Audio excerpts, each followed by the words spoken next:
오늘 이렇게 일기가 고르지 못한 가운데 하나님의 전에 예배를 나오신 여러분들 진심으로 축복하고 환영합니다. 우리 인사합시다. 축복하고 환영합니다. 모든 것이 은혜입니다. 한 번 더 인사합시다. 시계를 보지 말고 영혼을 봅시다. 감사합니다. 주신 말씀을 통하여서 우리 나를 계수하는 지혜라는 제목으로 은혜를 나누고자 합니다. 사랑하는 성도 여러분, 지난주부터 시작해서 시편 90편 우리가 살펴보고 있는데요. 지난주에는 1절부터 10절까지를 우리가 살펴보았습니다. 여러분, 지난 한 주 어떻게 지내셨습니까? 시계를 보고 사셨지요. 시간도 확인하셨지요. 그렇다면 우리 인사한 그대로 시계만 보셨습니까? 아니면 영혼을 바라보셨습니까? 우리의 이 한순간 한순간이 영혼으로 이어지고 있다라는 사실을 끊임없이 우리가 자각하지 않는다면 우리는 세상과 동일하게 살아갈 것이기 때문에 우리는 의지적으로 이 시간을 영혼으로 연결해야 하는 것이죠. 세월이 참 빠릅니다. 지난주 이 시간 우리가 함께 예배드린 것이 어제 같은데 벌써 한 주간이 지났습니다. 지난주 모세의 고백처럼 신속히 가니 우리가 날아갑니다 라는 이 고백이 모세의 비단 고백뿐만 아니라 우리의 고백이 되어질 수밖에 없는 것은 이 말이 진리라는 것을 세월이 가면서 점점 더 우리는 알아가게 되어지기 때문이지. 요즘은 기계나 컴퓨터, 인공지능이 우리의 삶의 모든 부분을 다 알아서 해준다라는 의미에서 스마트 시대라고 말하게 되어지죠. 식기세척기가 있고 로봇 청소기가 있습니다.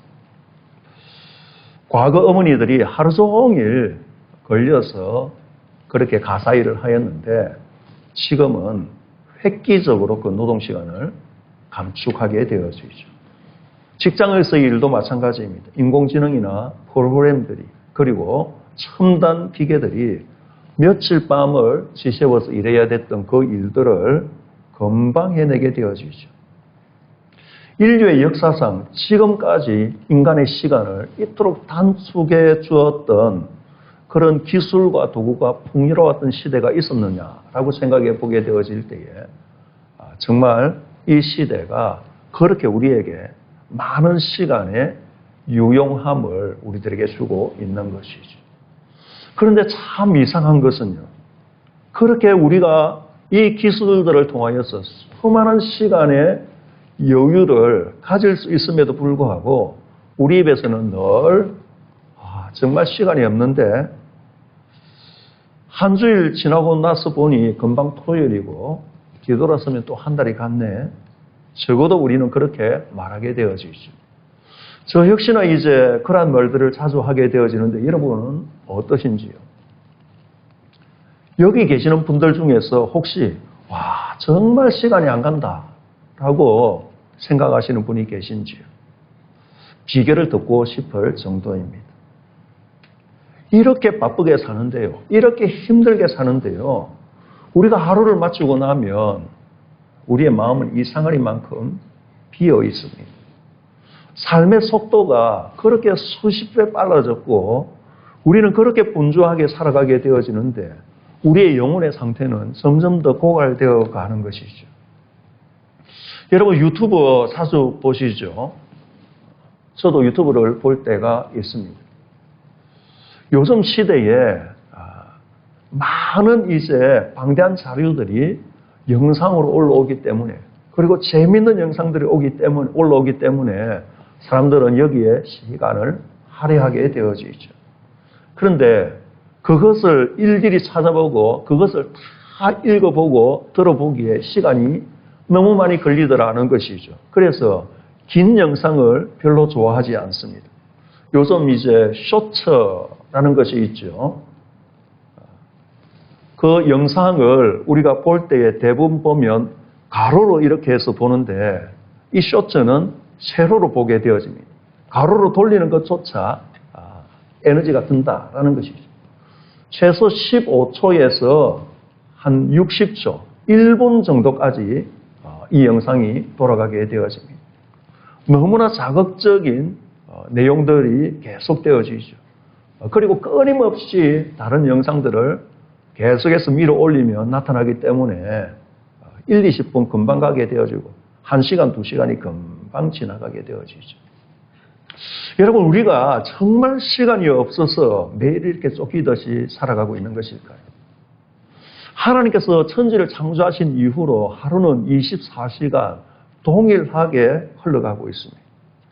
하나님께서는 우리가 하루를 충분하게 살 수 있도록 이렇게 24시간을 허락하여 주셨는데 오늘 우리가 이렇게 분주하게 되어진 이유는 시간의 무게를 상실해 버린 것이기 때문입니다. 오늘 본문은 우리가 계속해서 보고 있지만 저와 여러분에게 세상의 시계와는 전혀 다른 차원의 질문을 우리에게 던져주고 있습니다. 너는 얼마나 빠르게 시간을 소비하며 살아가고 있느냐? 너는 얼마나 시간을 스마트하게 쪼개어서 살아가고 있느냐? 라고 묻는 것이 아니라 너는 지금이라도 멈추게 되어질 이 빨리 지나가게 되어지는 인생을 제대로 헤아리며 살아가고 있느냐라는 것이 이 본문이 주게 되어지는 우리를 향한 질문이다라는 것입니다. 오늘 특별히 우리가 읽은 12절 본문, 전 세계 그리스도인들이 많이 사랑하고 있는 구절이죠. 선곡 카드에서 이 구절을 뽑으면 기분이 좋은 것이죠. 우리에게 우리날 계수함을 가르치사 지혜로운 마음을 얻게 하소서. 우리는 대개 이 아름다운 구절을 읽게 되어질 때에 낭만적인 시적 고백으로 이해하게 되어집니다. 하지만 우리가 지난번에 살펴본 바 그대로 이 시를 쓰게 되어진 저자 그리고 이 시를 쓰게 되어진 환경 결코 낭만적이지가 않았습니다. 거칠고 황량한 벌판에서요. 밤에는 뼈가 시리도록 차가운 현실입니다. 낮에는 살이 타들어가는 뜨거운 광야 한복판이지요. 40년의 기간 동안에요. 적어도 장정만 60만 명 이상이 되어진 그 사람들이 다 죽기를 기다리고 있는 것이죠.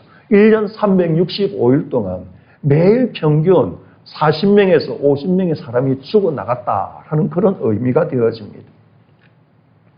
한번 그 역사의 현장을 우리가 상상해 보면요. 기가 막힙니다. 아침에 눈을 뜨게 되어지면 어느 집에선가 유가족들의 거친 통곡 소리가 들리게 되어지죠. 점심이 되어지면 마른 먼지를 이제 모래먼지를 날리면서 상여 행렬이 지나가게 되어지죠. 오늘 문상을 다녀왔는데 내일 또 다른 부고가 도달하게 되어지는 것입니다. 40년 동안 이렇게 엄석하고 처참한 죽음의 한복판에 서 있었던 사람이 이 이야기를 기록하고 있는 것이죠. 그래서 인생이 홍수처럼 썰려 내려가고 아침에 돋았다가 저녁에 시들어버리게 되어지는 풀 같습니다. 라고 고백하게 되어지는 이 모세의 고백은, 탄식은 책상 앞에서 사색하여서 얻은 문학적 표현이 결코 아니라는 것이죠. 평생 수십만 번의 장례를 바라보면서 인간이라 하는 존재가 하나님의 숨결이 떠나게 되어지면 한 줌 먼지에 불과합니다. 라는 그 고백을 탄식으로 하게 되어지는 실질적인 삶의 현장이었다라는 것입니다. 그런데 오늘 본문을 보게 되어지면 매일처럼 그렇게 죽음의 냄새를 맡으면서 무덤가에 서 있었던 모세가 하나님 앞에 무릎을 꿇고 하는 기도가 참 뜻밖입니다. 만약 저와 여러분이 그 한가운데에 있었다면 어떻게 기도했겠습니까? 아마 10중 8구 이렇게 부르짖었겠죠. 하나님, 이 지긋지긋한 광야 생활 언제쯤 끝나게 하시렵니까? 빨리 끝내게 하시고 적과 꿀이 흐르는 가나안 땅으로 들어가게 해 주십시오. 하나님, 내가 지금 건강이 좋지 않은데 정말 그 가나안 땅을 들어가고 싶습니다. 내 수명을 가나안 땅에 들어가도록까지 연장해 주셔서 고생 끝에 낙이 오는 것을 내 눈으로 보게 하시고 하나님의 영광을 증거하게 하여 주십시오. 이렇게 본능적으로 우리는 기도하게 되어질 것입니다. 그런데 모세는 그렇게 기도하지 않습니다. 수명 연장을 구하지 않고요. 지금 처한 비참한 환경을 바꾸어 주시기를 소원하지도 않습니다. 대신 그렇게 기도하는 것이죠. 우리에게 우리날 계수함을 가르쳐 주시고 지혜로운 마음을 얻게 하여 주십시오. 왜 모세는 이러한 기도를 하는 것일까요? 10절에서 이미 우리는 살펴보았습니다. 우리의 연수가 70이요. 강건하면 80이라도 그 연수의 사랑은 수고와 슬픔뿐이고 신속히 가는데 우리가 날아갑니다. 여러분 이 구절을 보면서 우리는 생각하죠. 정말 옳은 말씀입니다. 인생이 그렇게 짧지 어저께 18이었는데 벌써 70, 80이 되었네. 금방 넓지. 그렇게 도덕적이고 감상적인 차원을 우리는 생각하게 되어집니다. 그런데 모세는 이 논리에서 끝나지 않았다라는 것입니다. 우리가 이미 살펴보았지만 11절로 묵직하게 연결되어지죠. 누가 주의 노여움의 위험을 알며 누가 주의 진노의 두려움을 알리까? 모세가 발견한 인생의 진짜 비극이 무엇이냐 하면요. 인생이 단순히 70년, 80년을 사는데 그렇게 빨리 지나가는 것보다 더 엄청난 일이 있었는데 그 짧고 유한한 인생이 하나님의 거룩한 노여움과 진노 아래에 흘러가고 있다라는 사실인 것이죠. 이스라엘 백성들이 왜 그렇게 광야에서 매일 죽어나가고 있는지 나이가 들어서 죽는 것이 아니라는 것을 모세는 알고 있는 것이죠. 그들의 원망과 그들의 죄악으로 인하여서 하나님의 공의로운 심판이 임하였던 것이죠. 타락한 인간, 오늘 우리도 마찬가지 아닙니까? 우리가 나이를 먹고 노화가 오게 되어지고 머리가 휘어지게 되어지고 기력이 쇠하여서 병이 들게 되어지고 죽음을 향하여서 한 걸음 한 걸음 나아가게 되어지는 이 모든 과정이 자연의 섭리나 순리가 아니라는 것이죠. 인간의 죄를 향한 하나님의 엄중한 진노가 우리의 육체에 새겨놓게 되어지는 흔적이다라는 것입니다. 그런데 여러분 더 큰 비극이 있습니다. 11절에서 모세가 단식하듯이 사람들은 그 하나님의 진노의 무게를 모른 채 살아가고 있다라는 것입니다. 누가 주의 진노의 두려움을 알리까? 내 육체가 힘이 빠지고요. 늙어가고요. 결국 문제로 사라질 것을 알고 있으면서도 불구하고 내 육체를 지배하고 계신 내 영을 지배하고 계신 창조주에 대한 두려움을 깨닫지 못한 채 살아가고 있는 것이죠. 영원한 심판대 앞에 언젠가 서게 되어질 존재라 하는 것을 망각한 채요. 그저 땅의 가치만을 쫓고 돈을 더 버는 일에 목을 매게 되어지고 그러면서 시간이 부족하다고 발을 동동 구르다가 허망하게 죽음을 맞이하는 것이 타락한 인생이다라는 것을 모세는 이야기하는 것입니다. 여러분 이 시편 90편에서 모세가 너무나 논리적으로 완벽하게 우리들에게 설명하고 있는데요. 첫 번째는 인생은 70년, 80년처럼 짧고 그 인생이 수고와 슬픔밖에 없다라는 것이죠. 두 번째로 왜냐하면 우리 인생이 하나님의 진노 아래 놓여 있는데 우리는 그 무게를 전혀 모르고 살고 있기 때문이다라는 것이죠. 세 번째요. 그러므로 우리가 하나님의 심판대 앞에 서야 할 유한한 존재임을 우리로 하여금 깨닫게 하여 주십시오. 그래서 하나님께서 주시는 지혜로운 마음을 우리들에게 허락하여 주십시오. 이렇게 결론을 내릴 수밖에 없는 것이 모세의 삶이었고 우리의 삶이라는 것입니다. 매일 죽음을 바라보게 되어지던 한 사람이 하나님 앞에 무릎을 꿇고 기도하게 되어지는데 그는 먼저 이렇게 말합니다. 하나님 가르쳐 주십시오. 여기 이제 가르치다라는 단어는 성경에서 특별한 단어입니다. 학교에서 선생님으로부터 가르침을 받는다라는 그런 의미가 아니라 우리가 잘 아는 야다라 하는 히브리어입니다. 이것은 삶으로 경험하여 안다라는 의미인 것이죠. 여러분 모세를 보십시오. 모세는 소위 말하면 산전수전 다 겪었지요. 공중전까지 다 겪은 사람입니다. 적어도 이제 지금 이 순간에 90이 훨씬 넘어서 120세가 다 되어갈 만한 상황일 것입니다. 얼마나 그의 인생이 힘들고 어려웠는지 우리는 너무나 잘 알고 있습니다. 정말 산전수전 다 겪었는데 그가 고백하게 되어지는 내용이 이것입니다. 하나님, 내가 120년을 살았는데요. 아직 인생이 뭔지를 잘 모르겠습니다. 애굽의 왕궁에서도 살아보았습니다. 광야에서도 살아보았고 목동으로도 살아보았는데요. 민족의 지도자로 지금까지 살아왔는데요. 그런데 하나님, 내가 인생을 잘 모르겠습니다. 하나님, 그래서 나에게 인생이 무엇인지를 좀 가르쳐 주십시오. 그래서 그가 배우고 싶어하는 것은 우리 나를 계수하게 하여 주십시오. 내가 우리 나를 계수하고 싶습니다. 그래서 인생이 도대체 무엇인지를 알고 싶습니다.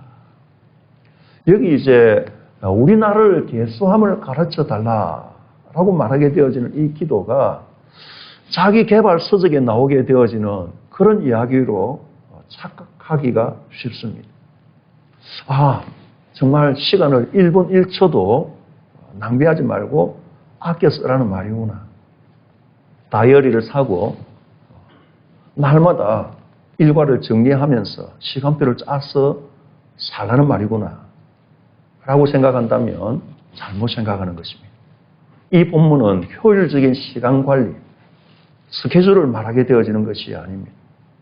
모세가 이 광야에서 이스라엘 백성들을 모아놓고 시간 비법을 가르치고 있는 것이 아니다라는 것입니다. 여기 개수한다라는 히브리어는 마나라는 단어입니다. 이것은 1, 2, 3 숫자를 세는 것이 아니라 내 인생의 잔여 일수가 도대체 얼마나 남았는가라는 것을 계산한다는 뜻이 아닙니다. 이것은 이제 대상의 가치를 인정하고 마음으로 그 가치를 헤아린다라는 그런 의미입니다. 여러분, 이제 오늘도 차를 타고 오시든지 걸어서 교회를 오셨죠.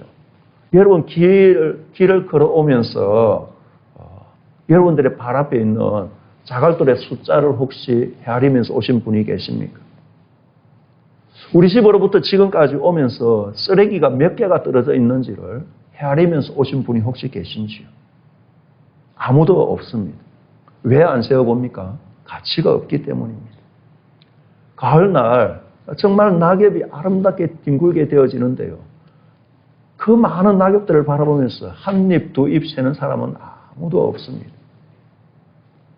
무가치하기 때문이죠. 그런데 여러분이 이제 은행에 가서 돈을 10만 원, 100만 원을 찾게 되어지면요. 창구에서 요즘은 이제 직원이 이제 손으로 세기도 하지만 거의 개수기를 세워서 그 개수기 앞에 앉아 있으면 10만 원인지 100만 원인지 다 보입니다. 기계가 정확하게 세는데요. 그 돈을 받아서 여러분들은 바로 가방에 넣는 것이 아니라 또 내가 세어봅니다. 왜냐하면 너무나 소중하기 때문이죠. 어린 자녀를 둔 부모가요. 아이가 유치원에서 크레파스로 낙서하였던 그 종이 한 장을 함부로 버리지 않는 이유는 그 낙서 안에 자녀의 흔적이 남아있기 때문입니다. 어마어마한 가치가 있기 때문인 것이죠. 가장 귀하고 소중한 것을 우리는 손으로 세고 마음으로 헤아리게 되어지는 것이죠. 모세가 우리 나를 계수하는 지혜를 우리에게 허락하여 주십시오. 이렇게 말씀하게 되어지는 의미는 하나님, 내 수명이 며칠 남았는지 알기를 원합니다. 하나님, 내가 몇 년도까지 살지 알려주십시오. 이것을 말하는 것이 아닙니다. 하나님, 흘러가서 안개처럼 사라지게 되어질 인생인데 이슬처럼 먼지로 사라지게 되어질 것인데 하나님께서 주신 이 1분 1초가 나에게 하나님이 허락하신 거룩한 선물인데 아름다운 선물인데 이것이 얼마나 소중한지 이것이 얼마나 귀한지 내가 알아볼 수 있도록 하나님 지혜를 주십시오. 간절한 기도를 하게 되어지는 것이죠. 우리는 늘 오만 가운데 착각 가운데 살아가게 되어집니다. 오늘 밤에 눈을 감으면 내일 아침에 당연히 눈을 뜰 것으로 생각하고 있는 것이죠. 이번 달 생활비를 계산하고요. 적금을 계산하고요. 카드값을 계산하고요. 대출 이자를 계산하고요. 10년 뒤, 20년 뒤 노후를 계산하게 되어집니다. 그런데 오늘 밤 주님께서 내 영혼을 오라고 부르시게 되어지면 모든 것을 내려놓고 떠나야 된다는 사실은 꿈에도 생각하지 않은 채 살아가게 되어지죠. 아니, 어쩌면 우리는 외면하며 사는지도 모릅니다. 그래서 우리는 이 착각으로 인하여서 하나님께서 우리에게 주신 이 눈부신 하루를 계수하지 않고 살아가게 되어지죠. 남과 비교하며 낭비하게 되어지죠. 미워하고 원망하는데 아낌없이 사용하게 되어지죠. 썩을 것을 얻기 위하여서 그렇게 분주하고 복잡하게 나의 생명을 다 갈아 넣어서 육체를 다 갈아 넣어서 그렇게 살아가게 되어집니다. 스마트폰의 무의미한 화면을 그렇게 손가락으로 끌고 내리면서 허공에 날려보내게 되어지죠.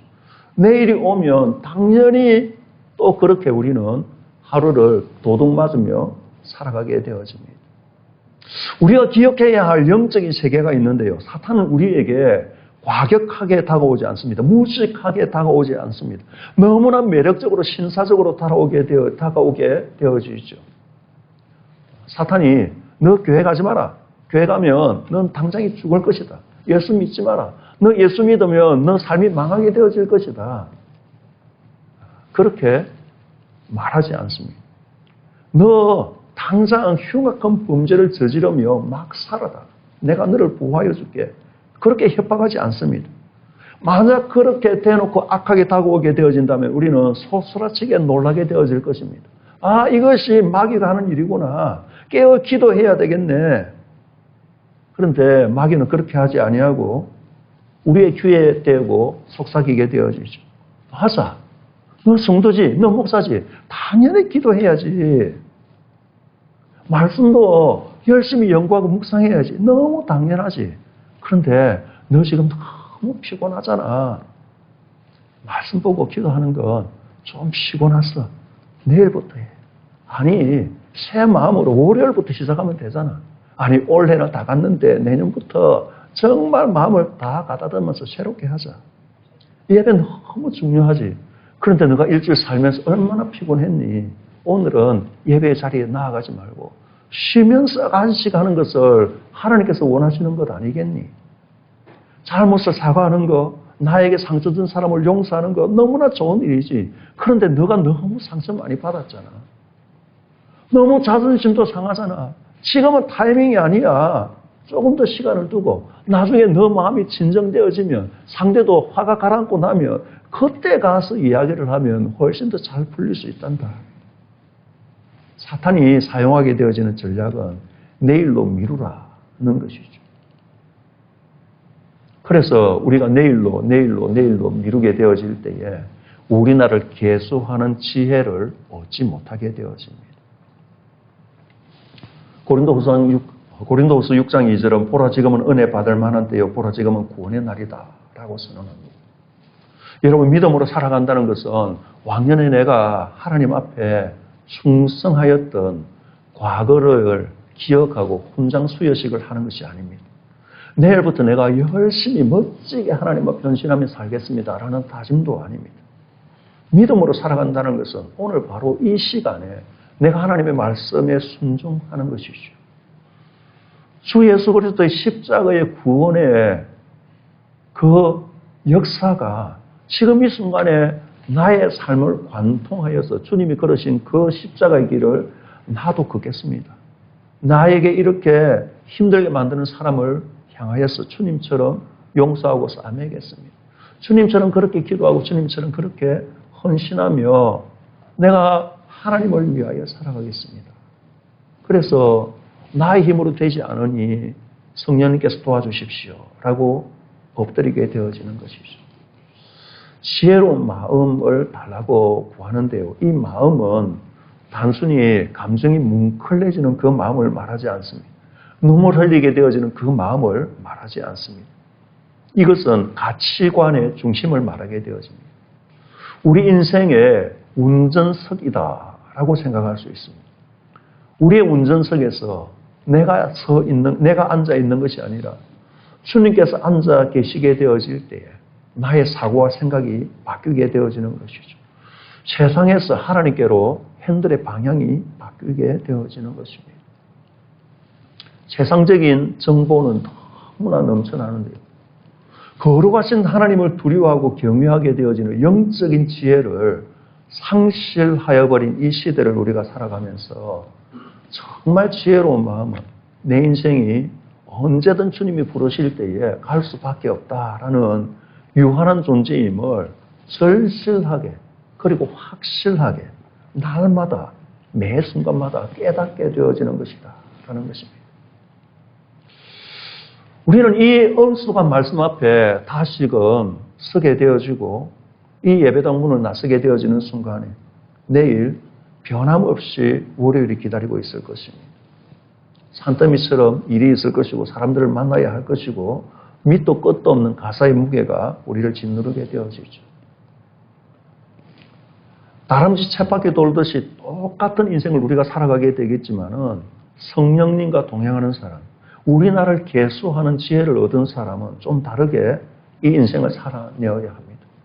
여러분 내일 아침에 눈을 뜨게 되어질 때에 다른 날과 달리 이렇게 눈을 뜨시기를 바랍니다. 오늘이라 하는 선물을 하나님께서 우리에게 주셨는데 그 포장지를 정말 감탄하는 마음으로 감사하는 마음으로 뜯기를 원합니다. 저도 이제 새벽 예배를 일어나다 보면 뭐 알람이 울리기 전에 일어날 때도 있지만 알람이 울리고 나서 일어나려고 그러면은 짜증스러울 때가 있습니다. 한숨이 날 때가 있죠. 왜냐하면 몸이 피곤하면 겨우 일어나야 하기 때문입니다. 그런데 그때에 우리가 일상을 시작하기 전에 하나님 정말 이 세상에 수많은 사람들이 살고 있는데 그리고 어젯밤에도 그 많은 사람들이 죽었는데 그 죽어가는 사람들이 이 오늘을 보기를 원하였는데 하나님 나에게 이런 선물을 주셨네요. 이 선물이 거저 주어진 것이 아니라 내가 부족하고 연약함에도 불구하고 하나님의 백성으로 살 수 있는 시간의 연장을 우리에게 주셨으니 내가 이 시간을 낭비하지 아니하고 정말 하나님의 은혜 가운데 하나님의 자존심을 세우게 되어지는 그리스도인으로 살기를 원합니다. 이 고백이 우리의 하루의 영적 공기가 바뀌게 되어지는 놀라운 역사가 시작되어지는 것이죠. 두 번째로 생각할 것은 나중에라는 것을 내려놓아야 합니다. 즉시 지금으로 바꿔야 합니다. 가족에게 따뜻한 말 한마디 건네는 건요. 그리고 늘 마음에 빚으로 남아있던 그 사랑하는 사람들에게 나의 사랑의 언어를 전하게 되어지고요. 바쁘다는 핑계로 멈춰왔던 말씀 읽기와 성경 묵상, 내일에게 미루지 말고 오늘 시작해야 합니다. 유튜브 화면을 보면서 정신없이 팔려 있었던 잠들기 전에 그 분주함을 내려놓게 되어지고 사랑하는 자녀들을 위하여서, 사랑하는 성도들을 위하여서, 나라와 민족을 위하여 오늘 밤에 주님이 나를 부르실 것을 기억하며 우리는 기도로 이 하루를 마감해야 합니다. 세상의 시계가 아니라 영원하신 하나님을 바라보는 것이죠. 세상의 사람들은 저 사람이 정말 열심히 사는구나. 저 사람이 저렇게 살았으니 이력서에 이렇게 훌륭한 스펙이 있지. 저렇게 사니 좋은 직장을 다니고 좋은 차를 타는구나. 눈에 보이게 되어진 외형을 가지고 우리를 판단하게 되어지죠. 그러나 그것들은 단 이론이라도요. 그 화려한 조건들은 단 한 가지라도 영원한 세계로 연결되어질 수 없습니다. 이 세상의 시계는 영원으로 연결되어질 수 없습니다. 하나님 앞에 서 있는 시간, 눈물로 기도하는 그 5분의 시간이에요. 그리스도인이라는 이름 때문에 손해를 보면서도 주님의 마음을 실천하였던 그 억울함의 무게를 피곤해서 힘든데 낙심한 지체를 위로하고 찾아가게 되어졌던 그 위로의 순간을요. 하나님께서 기억하고 계시는 것이죠. 그것이 바로 오늘의 이 순간이 영원으로 연결되어지는 순간이다 하는 것입니다. 우리의 시기는 언젠가 멈추게 되어질 것입니다. 그러나 그 멈추게 되어지는 순간에 그 순간이 오기까지 우리는 이 하루를 살아가야 할 것이고 이 한 주간을 살아가야 할 것입니다. 여전히 우리의 삶은 힘들겠지만 주님께서 우리에게 주시게 되어지는 우리나라를 계수하게 되어지는 그 지혜를 통하여서 영원한 공기를 마시며 살아가야 합니다. 그래서 오늘 나에게 주어진 이 1분 1초를 세상의 공기를 마시며 살아가는 것이 아니라 성령님이 우리에게 주시게 되어지는 호흡으로 살아가시는 저와 여러분 되시기를 주님의 이름으로 간절히 축원합니다. 하나님 감사합니다. 부족하고 연약합니다.